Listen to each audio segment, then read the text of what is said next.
We are basically done with implementing sign-in. There's just one tiny bug that I want you to fix. When our app first starts and no one's signed in yet, we're sent to the sign-in screen created by Firebase UI. You can see that right here. When you press the back button from this screen, it just opens up Firebase UI's sign-in activity again. That's fairly annoying. How do I get out of the app? Unfortunately, it's also the expected way that our code works right now. The code's auth state listener will always pop this up.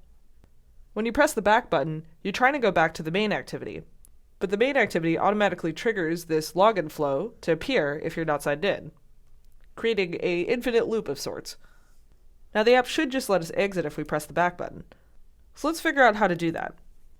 Let's go back to the Firebase UI diagram, which shows the sign-in flow. We start the Firebase UI flow from within a start activity for result call. The result will come back into the onActivity result method. The result code will also be returned with it to indicate whether a sign-in happened successfully.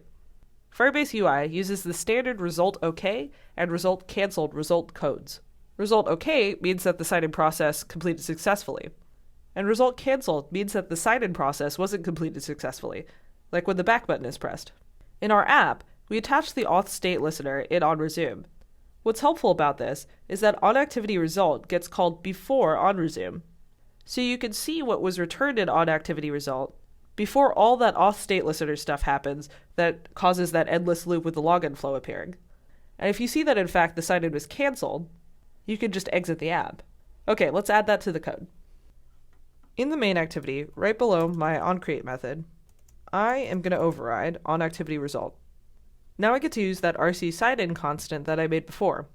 So what I could do is see if the request code is equal to RC sign-in. This means that if the activity that's being returned from was our login flow, we'll execute this code.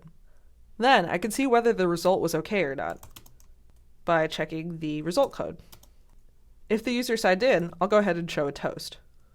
Otherwise, if the user canceled the request, in which case the result code will be result canceled, I'll make another toast, which shows the canceled result, which says sign in canceled, and I'll finish the activity. Let's build this and run it. Okay, and now the moment of truth, let's try pressing the back button, and it exits friendly chat. And when we do want to sign in, I'm signed into the chat, and I can start typing messages as myself.